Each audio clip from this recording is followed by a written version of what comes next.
The USS Arizona, one of the United States' most famous ships, the Pennsylvania-class battleship, or dreadnought, is currently sitting in the bottom of Pearl Harbor, Hawaii.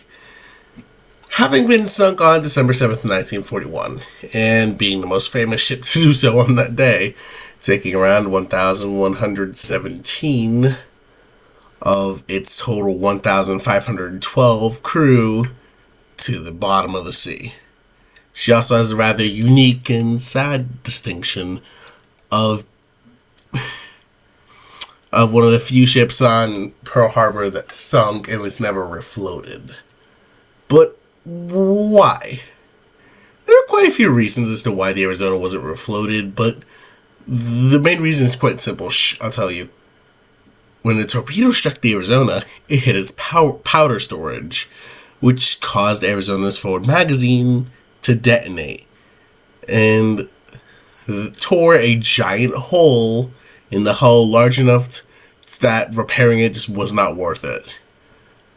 What's so stunning about it sinking is that out of all the casualties in the attack, over half were on board the Arizona, which is both stunning and sad.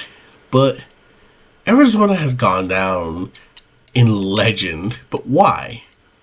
And other sinkings before and after the Arizona caused more total deaths, more percentage of the crew dying, or whatever. And the Arizona was only the flagship of her squadron, not the Pacific Fleet. So what made her sinking so famous to the American public even today? Well, this answer is fairly complicated to understand, so I'm going to start drinking lemonade.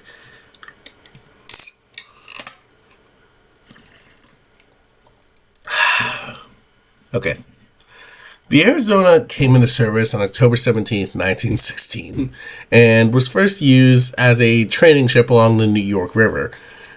That's actually my home state, so plus. She didn't see any combat during the war and helped escort President Woodrow Wilson to the Paris Peace Conference in 1919.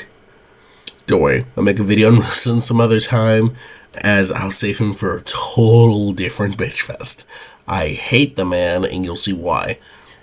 Throughout the 20s and 30s, she served in various squadrons, was eventually transferred to the Pacific Fleet in August 1931. Up to this point, she had served as little more than a poster boy for the Navy. Used in training in World War I, however, Hoover did treat it as its own little vacation ship in 1931, which I find kind of funny.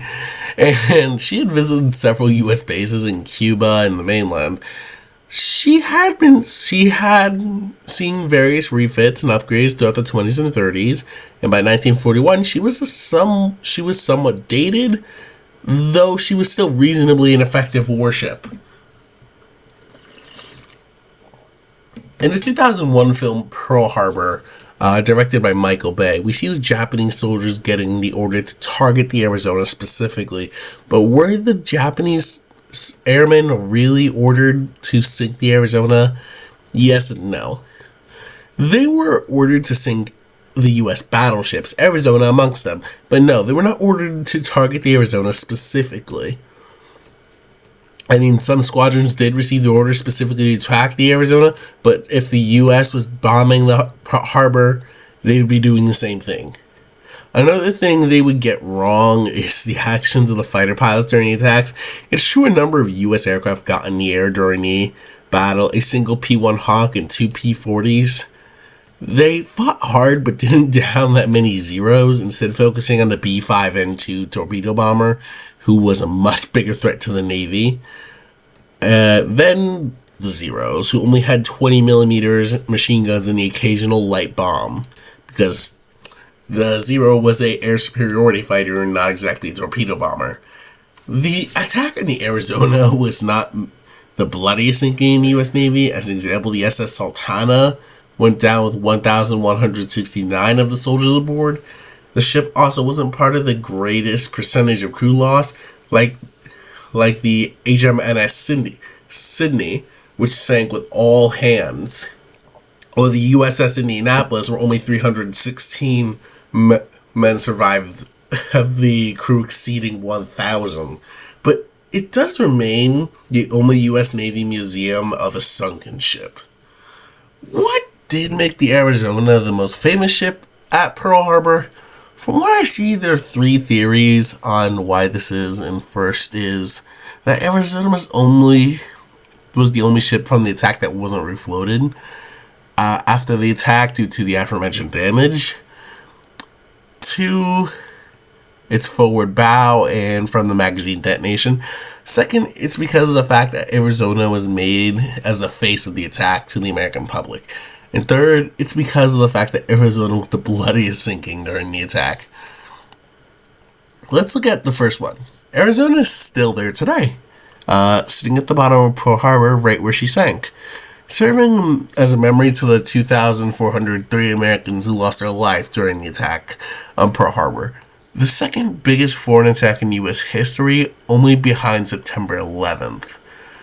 Over it stands the memorial to the ship, which is open for the public. I don't know if that's changed, only because of the COVID lockdowns, but I think that's been lifted. Like I said several times, the ship wasn't refloated because of the damage was too severe, so do not make me say it again, even though I will. I'm a historian and I repeat myself. But let's now look at the second one.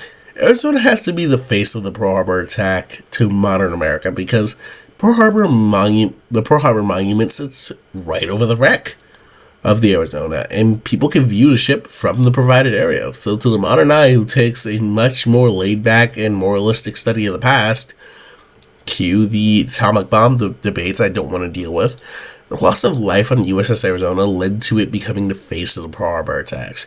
If it hadn't been the Arizona, like say less crew actually died on the ship, then the flagship of the Pacific Fleet, USS California, probably would be the face of Pearl Harbor today.